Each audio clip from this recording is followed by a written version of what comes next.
have Carlos Sanchez with me with Continental Roof.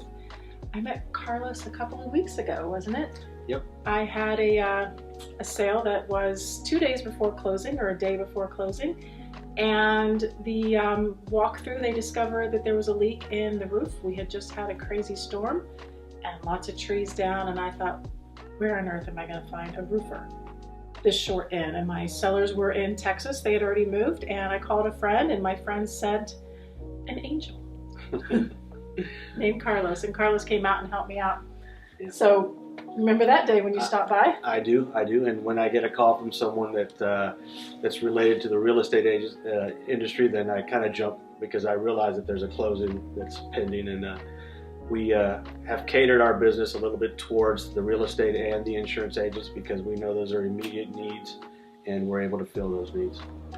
Perfect. It was super helpful. It was the biggest deal I had this year ever, actually, I think.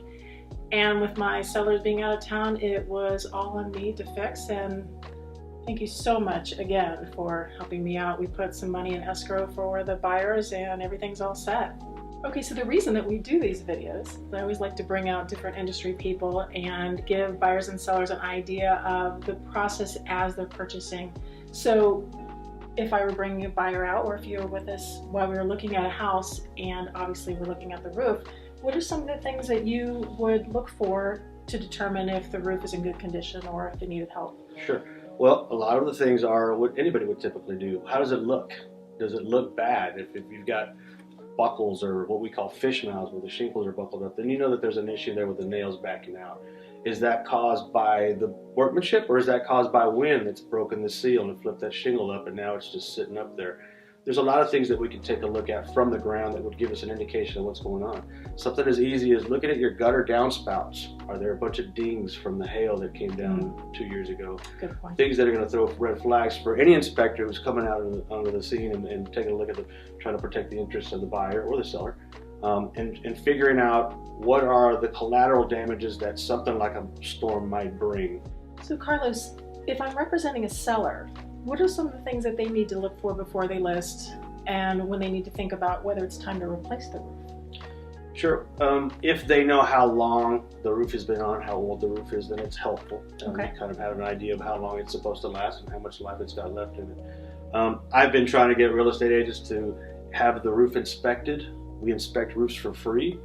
Let me take a look at that roof before you even list it. Let's see if there's any issues on that roof prior to even listing it so that you're not having to catch it on the back end, close, and the impending closing's coming and you're having to run around, similar to what we went through the other day. Yes. There's a lot of issues that are on a roof that you can't see from the ground. We talked about fish mouths and dings on the metals that you can see from the ground, but there's fractures in shingles, there's weak spots in the roof decking, things that need to be checked they need to be checked from the roof. Okay. So in that, call a roofer out, have them take a look at the roof. Most roofers will come out for free and take a look at the roof, give you an estimate for the repairs if any are required, or give you a quick letter saying, hey, this roof is in great shape, it should last for the next 5 or 10 years, and now you've got something that you can hand that buyer and or seller saying, hey, this roof is good. So is there such a thing as an average life of a roof? There is. Each shingle has a warranty. So a 3-tab or a strip shingle is typically supposed to last for 25 years. A dimensional shingle, 30 to 40 years. Now that all depends on what type of weather we had during that time. So we live in that climate zone where it's 80 degrees one day and the very next day it's 30 degrees. So that shift in temperatures does an incredible damage to anything, besides shingles. But that contraction and expansion causes issues. So a 25-year shingle, if it's got decent shade and it hasn't been beat up by hail or wind, should last every bit of 18 to 20 years. That's good information. So as a seller, as an owner of a home, is there anything in particular that I should be doing to help keep my roof, to help extend the life of my roof? Absolutely. Keeping your valleys, your areas that get leaves gathered up on, make sure you get all that blown out, make sure you have everything cleared out. You don't want anything like that sitting on there.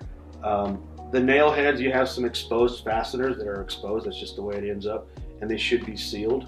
Most roofs get them sealed when they replace the roof, but through time that stuff starts to wear off and peel back. So it's good to get up there every 2 or 3 years. If you can't get up there, get somebody to come out and throw some caulking on there. Check the mortar joints on your chimney, make sure that that's solid.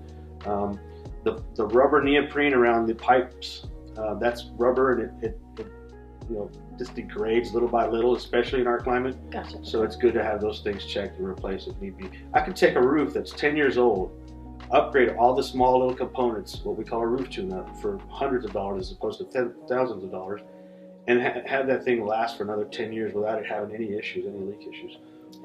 A tune-up on a roof. I've never heard of that, but it makes perfect sense. Yep. And also, I always hear about the gutters and keeping your gutters clean. Do you think that the gutter guards help?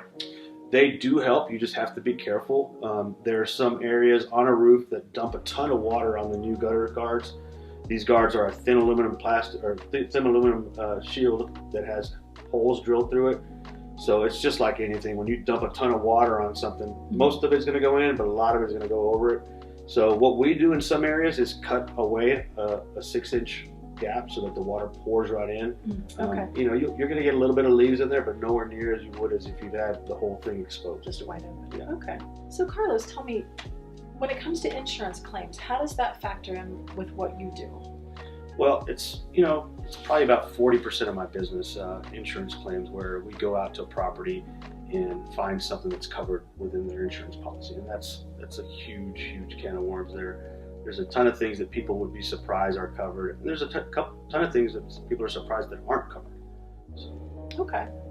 So just quickly, this sounds like it's a lot to cover. Sounds like it's another video segment. But just what about rodents or animals or anything like that? Just quickly. Sure. Typically, your policy won't cover damage created by a squirrel, an opossum, a rat, but believe it or not, raccoons are covered. Raccoons are part of the bear family, panda bear, related to panda bear. So we found a loophole. That's interesting. So not only did we just learn some things about roofing, but we learned a little bit about the animal species too.